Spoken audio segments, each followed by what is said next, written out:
fois qu'on va parler d'OPMS, il y aura toujours des grandes réactions de contestation, d'insultes, ils servent à quoi, ça sert à quoi, ils ont déjà fait quoi, on a vu, ils ont aidé qui, ce sont des bandits, des détourneurs, ils ne nous servent à rien, je n'ai pas besoin de l'ordre pour exercer, l'ordre c'est qui?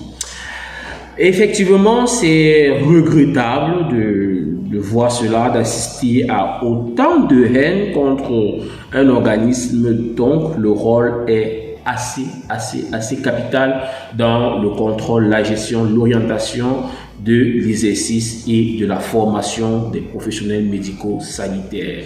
Même s'il y a des choses à reprocher, il faut reconnaître que l'existence de l'ordre pour chacune de ces professions médico-sanitaires a une valeur réelle. Et l'ordre n'est pas là de façon illégale, a une raison d'exister et c'est exactement ce qu'on va découvrir dans cette vidéo d'aujourd'hui. Une vidéo à laquelle je t'invite à t'abonner, à partager et surtout à liker. Depuis 2020, le président de l'OPMS Cameroun, le nommé, vous avez vu, homme fort, a tenté et continue de tenter de renouveler les mentalités quant à la vision que beaucoup de professionnels médico-sanitaires ont vis-à-vis de cette organisation.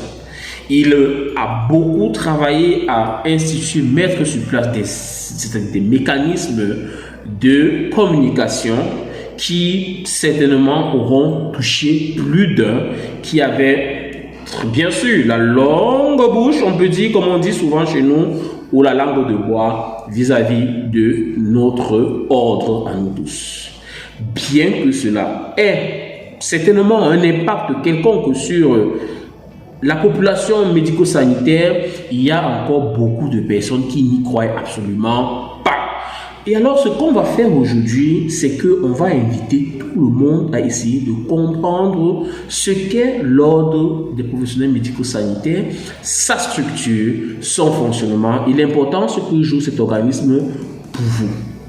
Alors, une question simple pour commencer. Quel est le nom du président actuel de l'ordre des professionnels médico-sanitaires au Cameroun?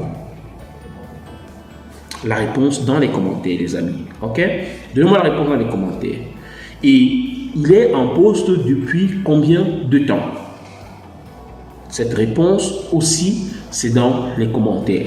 Alors, pour combien de temps doit-il rester en service, en poste, selon les règlements de notre les règlements ou les lois qui instituent notre ordre?